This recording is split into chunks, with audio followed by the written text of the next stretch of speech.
Kolkata Knight Riders versus CSK Chennai super Kings. दो मजबूत टीमें, एक धोनी, दूसरी तरफ नीतीश राणा, और दोनों ही टीमें मजबूत पक्ष। धोनी ने हर बार साबित किया कि क्यों उनकी तरकश में कौन से बेहतरीन तीर हैं, चाहे वो ब्रेवो थे, चाहे रविंद्र जडेजा, चाहे कॉनवे, चाहे ऋतुराज गायकवाड़।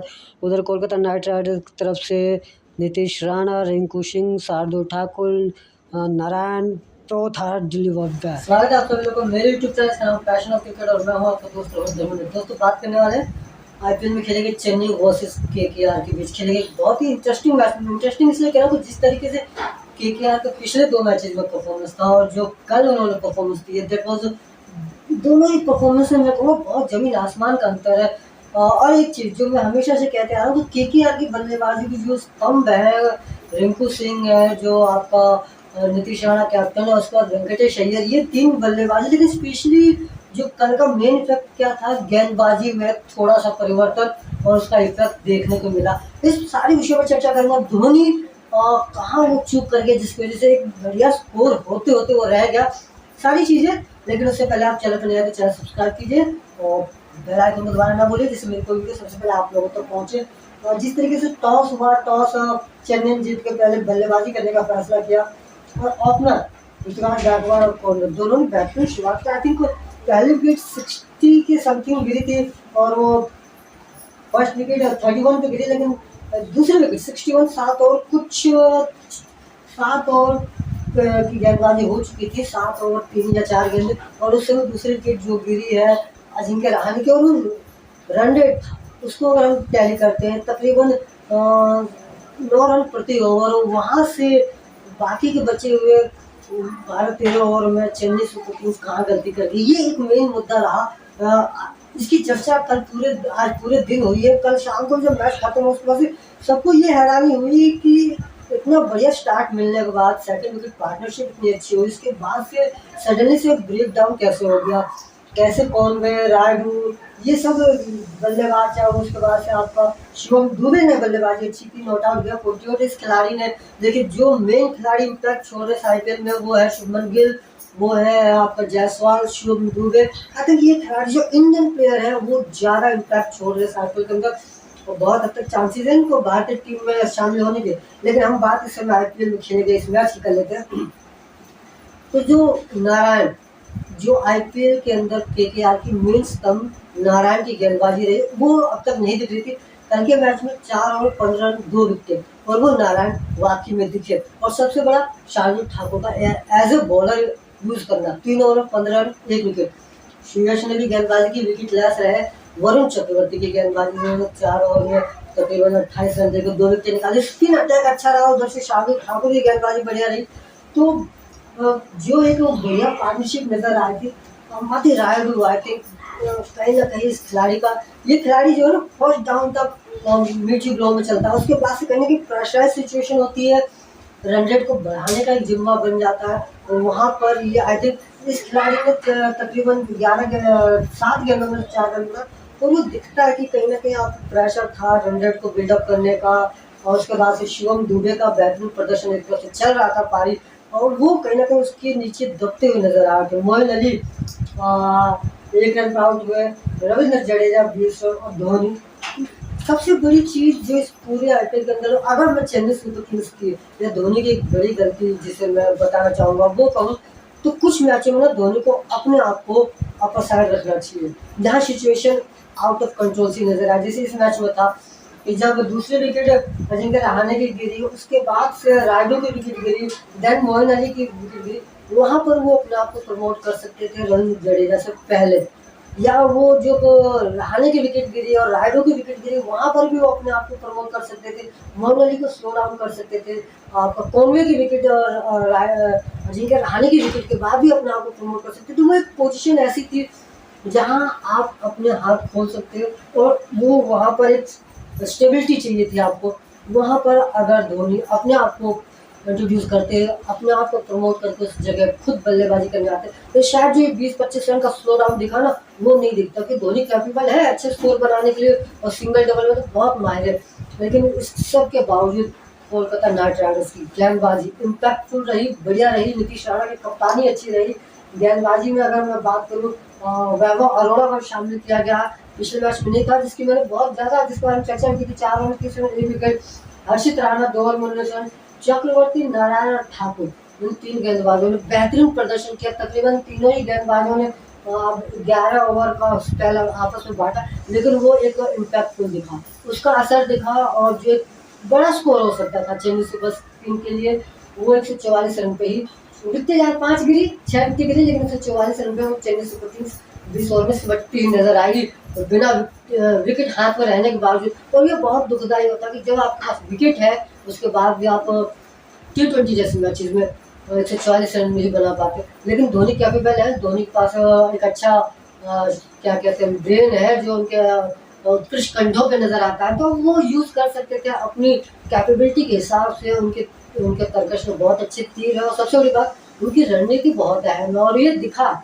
शुरुआती 3 विकेट जैसे कोलकाता नाइट राइडर्स की गिरी, दीपक चहर ने जिस तरीके से तीनों विकेट निकाले, आई थिंक कहीं ना कहीं आपका जैसन रॉय, अहमदुल्ला गुरबाज और वेंकटेश अय्यर, ये कहीं ना कहीं फंसते हुए नजर आए दीपक चहर की गेंदबाजी में। आपने गेंदबाजी देखी होगी, आउटसाइड जो ऑप्शन था, और वो शॉर्ट थर्ड में जो शॉर्ट भी नहीं था, आई थिंक उस एरिया में था कि अगर आपको स्टीयर ग्लांस भी करना है ना, आप जरा सा थर्ड से ऊपर अगर वो निकालना है, तो आपको उस फील्डर को क्लियर करना होगा।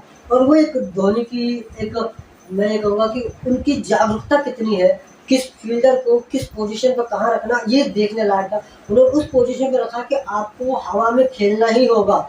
अगर आपने उसे सेफली डाउन द ग्राउंड खेला तो मुश्किल आपको रन मिलेगा।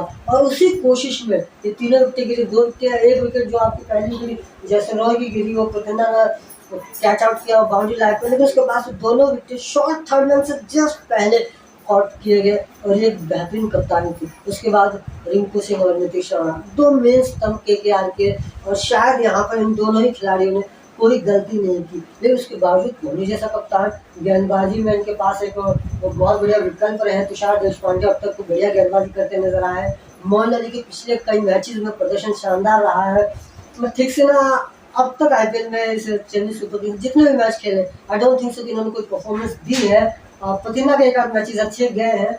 रविंद्र जडेजा, आई थिंक रविंद्र जडेजा का यूज न करना कहीं ना कहीं दिक्कत का विषय था। रविंद्र जडेजा 2 ओवर में 18 रन और सिर्फ 2 ही ओवर कराया, तो क्या रविंद्र जडेजा को पहले इंट्रोड्यूस किया जा सकता था, जहां पर रिंकू सिंह, क्यों रिंकू सिंह फ्लैट गेंदों पे जो गेंदें उनके दायरे में होती है, वहां पर वो बढ़िया स्ट्रोक लगाने की कोशिश करते हैं वो, क्योंकि वो हार्ड हिटर है, वो पूरे पावर से बैट को जनरेट करते हैं, वहां पर वो चांसेस बन सकता था। रविंद्र जडेजा दिमाग से डालने लगे, हर एक गेंदबाज अपने दिमाग का भरपूर यूज करता है, तो रविंद्र जडेजा वो मिक्सचर जो करते हैं ना, slow picker through the air, वो ज़्यादा इफेक्टिव नजर आता है। और उस जगह रविंद्र जडेजा की गेंदबाजी थोड़ा सा अपर साइड रहती, जब रिंकू और राणा की पार्टनरशिप बिल्डअप हो रही थी, वहाँ पर अगर रविंद्र जडेजा की गेंदबाजी को यूज किया गया होता, मैं कहता हूँ कि मोइन अली का जो ये 4 ओवर का स्पेल था, इसे थोड़ा सा रोका जा सकता था। आई थिंक जो आपके मेन स्तंभ है, जो आपके बेहतरीन गेंदबाज है, हमेशा उनको उस दायरे में लाइए। जब 3 विकेट गिर गई, आप भी थोड़ा निश्चित थे कि यार 3 विकेट गिर गया, अब मैं अपने जो गेंदबाज नहीं चल रहे, चाहे थिक्सिना थे चाहे प्रतिना थे, इनको आपने यूज करने की कोशिश की। और उसी दौरान नीतीश राणा, रिंकू सिंह दोनों ने अपनी पार्टनरशिप को मजबूत किया, खुद को मजबूत किया, अपनी आंखें जमाई क्रीज के ऊपर। और उसके बाद से बाकी का हाल आप सबको पता है, जिस तरीके से गेंदबाजी बल्लेबाजी की इन दोनों ने, और उसके बाद से तो कोई देखें 18 और 3 गेंद में कोई जल्दबाजी भी नहीं दिखाई। तो ये कहीं ना कहीं थोड़ा सा मैं ये कहूँगा कि रिलैक्स मूड थे धोनी कहीं ना कहीं शायद वो आई थिंक टॉप 2 के अंदर है, वो रिलैक्सेशन चाहते हो थोड़ा सा, बाकी गेंदबाजों को यूज करने की रणनीति अलग शायद उनके दिमाग में चली थी। कभी ऐसी सिचुएशन आया और मुझे अपने इन गेंदबाजों को यूज करना हो जिनका ओवर आई थिंक वो पूरे कोटे का भी ओवर नहीं करा पाते हैं, क्योंकि उससे पहले बाकी गेंदबाज विकेट निकाल देते हैं। तो उस सिचुएशन में इन गेंदबाज किस तरीके से गेंदबाजी करेंगे, वो एक चर्चा का विषय था धोनी के लिए, और उस पर उन्होंने काम किया, लेकिन बेहतरीन तरीके से किया। गेंदबाजों ने विकेट नहीं निकाले, पर हाँ कुछ हद तक मोटिवेशनल जरूर है। लेकिन पूरा सिनारियो रहा कि आईपीएल के अंदर आपको एक मोटिवेशनल बुद्ध बिन हो, तो ज़्यादा अच्छा लगता है। जीत के साथ मोटिवेशन स्पीच होती है तो ज़्यादा बेहतरीन लगता है। तो एक एग्जाम्पल सेट होता है। अगर यहाँ पे थिक्सेना ने गेंदबाजी में 1-2 विकेट निकाली होती तो शायद वो ज़्यादा इम्पैक्टफुल रहता खुद थिक्सेना के लिए, चेन्नई सुपर किंग्स के लिए और बाकी दगाव पे बैठे खिलाड़ियों के लिए। तो ये थोड़ा-सा आई थिंक मैं कहूँगा कि कुछ हद तक धोनी की जो सोच थी ना वो काम नहीं कर पाई। थोड़ा-सा लेज़ीनेस धोनी के ऊपर दिखा मुझे। बल्लेबाजी में भी उन्होंने अपने बल्लेबाजों को सही तरीके से यूज़ ना किया। तो that's my point of view कि किस तरीके से कहाँ पर जब एक अच्छी पार्टनरशिप तकरीबन 70 रन 2 विकेट गिरने के बाद तो उसके बाद से बाकी 12 ओवर में आपने 70 रन बनाया और लास्ट के 5 ओवर का जो जो धोनी का चेन्नई सुपर किंग्स के लास्ट के 5 ओवर में जो चेन्नई सुपर किंग्स ने स्कोर किया उस पर एक नज़र डाल देते हैं। लास्ट के 10 ओवर में चेन्नई सुपर किंग्स ने तकरीबन 68 रन बनाए, 6-6.5 रन प्रति ओवर। वो थोड़ा सा चिंताजनक स्कोर है, वहाँ पर थोड़ा बूम करने की जरूरत है। वो एक ऐसा पोजीशन है जहाँ धोनी खुद को यूज करके धोनी ने अपने आप को सेफ हैंड रखा हुआ है कि लास्ट की 3 या 4 गेंद ही खेलूंगा, ज़्यादा जरूरी हुआ तो 1 ओवर पहले मैं बैटिंग करने आऊँगा और वहाँ पर मैं 1 आध 2 सिक्सेस लगा के अपना रोल खत्म कर लूँगा। और ये धोनी की सोच को बदलना होगा। आई नो वो अपने करियर के बिल्कुल फिनिशिंग टचिंग लाइन पे है जहां उनका करियर बिल्कुल आई थिंक 1 या 2 आईपीएल के बाद शायद अगला आईपीएल बहुत मुश्किल होगा उनके लिए। एज ए कैप्टन टीम में सेवाएं नहीं दी जा सकती हैं, आपको परफॉर्मेंस भी देने की जरूरत है, लेकिन फिर भी बेहतरीन खिलाड़ी हमेशा एक कदम आगे भी सोचता है और एक कदम आगे बढ़कर परफॉर्मेंस करता है। कोलकाता नाइट राइडर्स बढ़िया खेली। सबसे बड़ी बात गेंदबाजी में जो दिक्कतें थी उसको थोड़ा ज़्यादा नहीं थोड़ा सॉर्ट आउट करने की कोशिश की और उसमें नारायण का बहुत बड़ा रोल है। जिस तरीके से 4 ओवर 15 रन देके 2 विकेट निकाली और शार्दुल ठाकुर का जो यूज़ किया है वो किफ़ायती है और उसका असर दिखा। आई थिंक एक आध गेंदबाज और ले बढ़िया, ये हर्षद राणा की जगह अगर किसी गेंदबाज का यूज़ कर सकते हैं, टीम सऊदी है, बेहतरीन इम्पैक्ट बनेगा। और उसके बाद से अपने आप को कहीं ना कहीं गेंदबाजी को थोड़ा सा मोटिवेशन करे। ओपनिंग स्लॉट जो कहीं ना कहीं आई थिंक एक मुद्दा है, तो ओपनिंग स्लॉट केकेआर की नहीं चल पाई। आई थिंक रिलैक्स कर सकते हैं एक आध प्लेयर को, जैसन रॉय या रहमतुल्लाह गुरबाज को थोड़ा सा ड्रॉप आउट करके किसी और को एज ओपनर, मतलब नारायण को ही एज ओपनर ट्राई किया जा सकता है। 5-6 रन बनाने तो नारायण बुरे नहीं है एज ओपनर के लिए और उन्होंने पास्ट में अपने आप को प्रूव कर रखा है as opener. Kolkata Knight Riders के लंबे समय से खेल रहे हैं, वो जानते हैं सिचुएशन को कैसे हैंडल किया जा सकता है। तो केकेआर एक कदम आगे नजर आए चेन्नई सुपर किंग्स से। दोस्तों मेरे द्वारा किया गया विश्लेषण आपको कैसा लगा जो कमेंट करके बताइएगा। कमेंट करने के लिए कमेंट सेक्शन या सोशल साइट पर भी जा सकते हैं जिसके लिंक आपको वीडियो में चलते हुए दिखाई देंगे। इसलिए सुरक्षित रहिए अपने और अपने परिवार का ध्यान रखिए। Thank you so much.